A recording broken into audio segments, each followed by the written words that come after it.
الحمد للہ رب العالمین والصلاة والسلام علی سید المرسلین و خاتم النبیین محمد و آلہ الطاہرین و اصحابہ اجمعین۔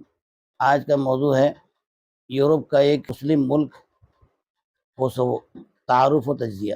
کوسوو یورپ کے خطۂ بلقان میں واقع ایک چھوٹا سا ملک ہے جس کا رقبہ 10,800 مربع کلومیٹر اور آبادی 19 لاکھ ہے۔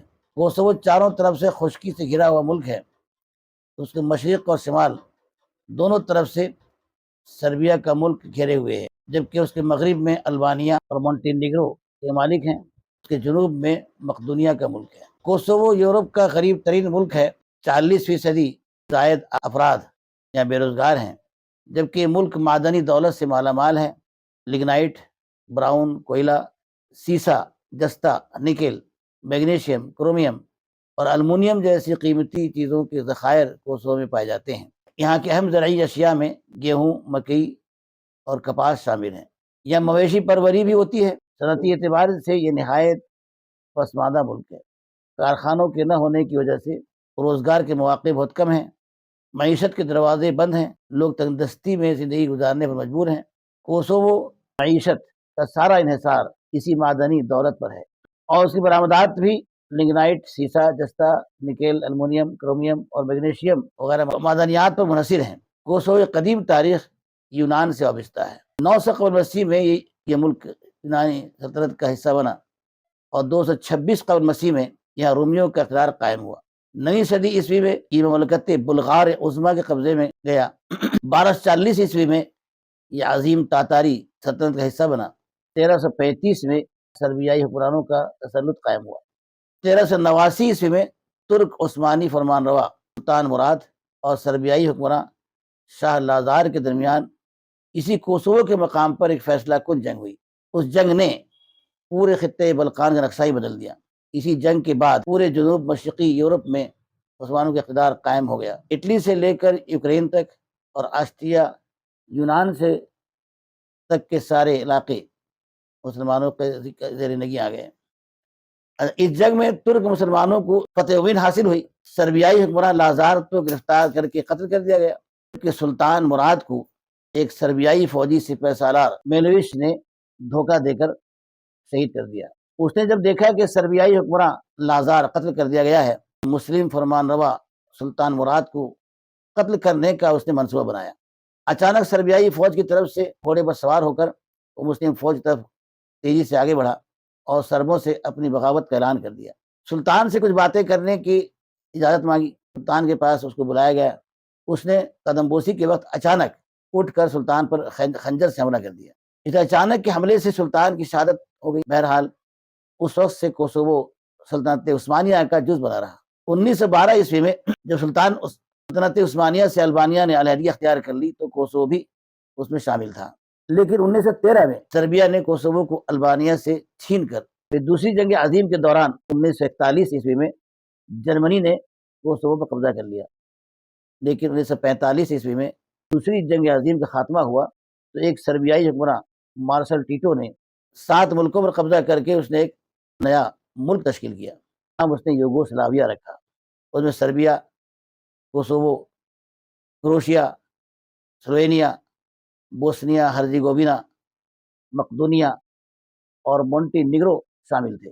1991 میں سوویت یونین ٹوٹنے اور اس کے قبضے سے 15 ملکوں کی آزادی حاصل کرنے کے بعد یوگوسلاویہ میں بھی آزادی کی تحریک شروع ہوئی۔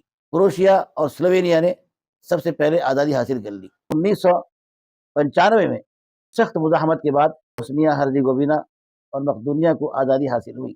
1998 میں کوسوو کے مسلمانوں نے ایک طرفہ طور پر اپنی آزادی کا اعلان کر دیا۔ سربیا کے حکمرانوں نے کوسوو کی آزادی کو تسلیم کرنے سے انکار کر دیا اور کوسوو کے مسلمانوں پر فضائی بمباری شروع کر دی۔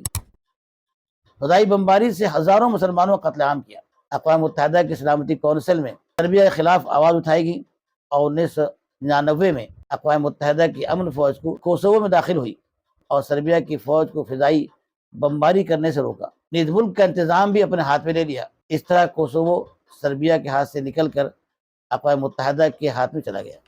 2001 عیسوی میں اقوام متحدہ نے کوسوو کی جزوی طور پر اندرونی آزادی تسلیم کر لی۔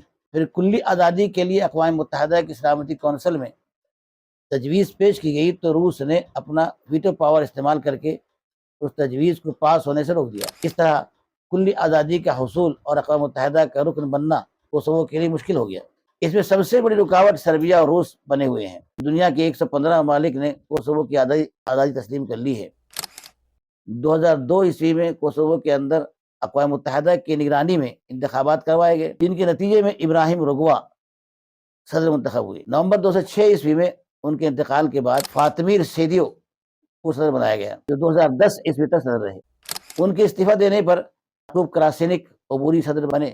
2011 عیسوی میں صدارتی انتخابات کے بعد فاطمہ یحییٰ آغا کو صدر منتخب کر لیا گیا، جو 2016 تک صدر رہیں۔ 2011 میں ہوئے صدارتی انتخابات کے بعد فاطمہ یحییٰ آغا کو صدر منتخب کیا گیا، جو 2016 تک اس عہدے پر فائز رہی۔ 2016 عیسوی کے بعد شاہ حاشم تھاستی صدر منتخب ہوئے، جو 2020 عیسوی تک برسر اقتدار رہے۔ 2020 عیسوی میں عالمی عدالت انصاف نے ان کو سربیا کے 100 آدمیوں کے قتل کا مجرم قرار دیا، جو 1998 عیسوی میں ہوئے آزادی کوسوو کی جنگ میں مارے گئے تھے، جبکہ اسی جنگ کے دوران 10,000 سے زیادہ کوسوو کے مسلمانوں کو فضائی بمباری کر کے سربیا کی فوج نے مار ڈالا تھا۔ بہرحال الزام کے عائد ہوتے ہی حاشم تھاستی نے صدارت کے عہدے سے استعفیٰ دے دیا اور ان کو بین الاقوامی عدالت انصاف کی طرف سے گرفتار کر لیا گیا۔ ان پر اب تک ہیگ میں مقدمہ چل رہا ہے، جبکہ انہوں نے ان الزامات کی سختی سے تردید کی ہے جو عدالت کی طرف سے ان پر لگائے گئے ہیں۔ ان کے استعفے کے بعد فیروزہ عثمانی کو صدر منتخب کیا گیا، جو آج بھی اس عہدے پر برقرار ہیں۔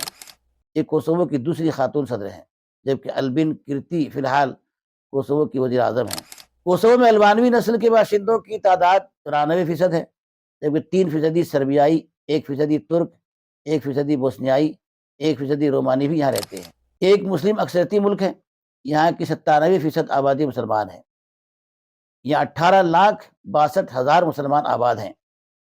یہاں کے البانوی، ترک اور رومانی نسل کے سارے افراد مسلم ہیں، جبکہ سربیائی لوگ آرتھوڈکس عیسائی ہیں۔ یہاں اسلام ترکوں کے ذریعے پہنچا۔ سلطان مراد نے جنگ کوسوو میں فتح حاصل کر کے 1389 عیسوی میں پورے جنوب مشرقی یورپ کے اندر اسلام کا پرچم لہرا دیا تھا۔ اسلامی تعلیمات اور ترکوں کے عدل انصاف اور اخلاق سے متاثر ہو کر سارے البانوی، بوسنیائی اور رومانی نسل کے لوگ دائرہ اسلام میں داخل ہو گئے تھے اور مکمل اسلامی تعلیمات پر عمل پیرا ہونے لگے تھے۔ لیکن 1913 عیسوی میں جب دوبارہ وہاں سربوں کا اقتدار قائم ہو گیا تو سربوں نے اس کی پوری کوشش کی کہ وہ دوبارہ عیسائیت کی طرف واپس آ جائیں، لیکن وہ اس میں کامیاب تو نہیں ہو سکے۔ البتہ ان کو اسلامی تعلیمات سے کافی حد تک دور کرنے میں وہ کامیاب ضرور ہو گئے۔ اسلام کا دامن تو انہوں نے نہیں چھوڑا، آج بھی انہیں اپنے مسلمان ہونے پر فخر ہے۔ البتہ اسلامی تعلیمات اور عقائد سے قطعی ناواقف رہنے کی وجہ سے یورپین کلچر ان میں بڑی حد تک پھیل چکا ہے، بے پردگی عام ہے، نمازوں کا اہتمام تقریباً مفقود ہو چکا ہے۔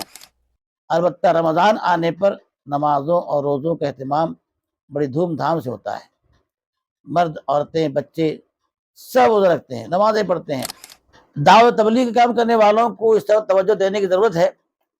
تقریباً 100 سال تک غلامی کی زندگی گزارنے کی وجہ سے یہاں ایک ایسی نسل تیار ہو چکی ہے جو اسلامی فرائض، عقائد، ممنوعات، محرمات کی کوئی جانکاری تک نہیں رکھتی۔ اگر دعوت و تبلیغ کے کام کرنے والے افراد وہاں پہنچیں اور ان کو صحیح اسلامی اور دینی تعلیمات سے روشناس کروائیں تو ممکن ہے کہ پھر سے ان کے اندر نئی بیداری پیدا ہوگی اور پھر وہ پورے یورپ کے لیے مشعل راہ بن جائیں گے۔ قادیانیوں نے کئی سالوں سے یہاں اپنے وفود بھیجنے شروع کر دیے ہیں۔ قادیانی مبلغین خاص طور پر رمضان کے مہینے میں وہاں جاتے ہیں، افطاری پارٹیوں کا اہتمام کرتے ہیں، وہاں کے سیاسی قائدین، بڑے بڑے حکومتی عہدیداروں، فوجی جنرلوں اور مقامی ذمہ داروں کو دعوت دیتے ہیں، ان کو افطار کرواتے ہیں، اپنے ساتھ نماز پڑھواتے ہیں، پھر ان کے سامنے اپنے عقائد پیش کرتے ہیں۔ تو بہت ہی آسان نوالا سمجھتے ہیں، کیونکہ وہ جانتے ہیں کہ ان لوگوں کو عقائد و احکام اسلام کے بارے میں کچھ بھی معلومات نہیں ہے۔ ان کو اسلام سے عقیدت تو ہے، لیکن صحیح اسلام کیا ہے کچھ پتہ نہیں۔ ان کو جدھر گھماؤ گے ادھر گھم جائیں گے۔ اگر ہم لوگوں نے اس طرف توجہ نہیں دی، اس کا شدید خطرہ ہے کہ وہ سب قادیانی نہ بن جائیں۔ اسی لیے دعوت و تبلیغ کے ذمہ داروں سے ہماری گزارش ہے کہ بیرونی ملکوں میں جانے والے افراد کا رخ طے کرتے وقت کوسوو کو خاص طور پر ترجیح دی جائے۔ ایک بہت بڑی دینی خدمت ہوگی، ورنہ قادیانیوں کا اتنا بڑا حملہ وہاں ہو رہا ہے، خدا نہ خواستہ وہ دنیا کا پہلا قادیانی ملک نہ بن جائے۔ اللہ تعالی ہمیں اس خطرے کو سمجھنے اور اس کے پیش آنے سے پہلے ہی اس سے بچاؤ کی کوشش کرنے کی توفیق عطا فرمائے، آمین۔ کوسوو میں پارلیمانی کثیر جماعتی صدارتی نظام جاری ہے۔ پارلیمنٹ کو 120 سیٹیں ہیں، ان میں سے 10 سیٹیں سربوں کے لیے اور 10 سیٹیں دیگر لسانی اقلیتی گروپوں، بوسنیائیوں، رومنوں اور ترکوں کے لیے مخصوص ہیں۔ 100 ممبروں کا انتخاب متناسب نمائندگی کے اصول پر 4 سال کے لیے ہوتا ہے۔ پارلیمنٹ کے منتخب نمائندے 5 سال کے لیے صدر مملکت کا انتخاب کرتے ہیں، پھر صدر اپنی پارٹی کے ممبروں میں سے وزیر اعظم اور دیگر وزراء کو نامزد کرتا ہے۔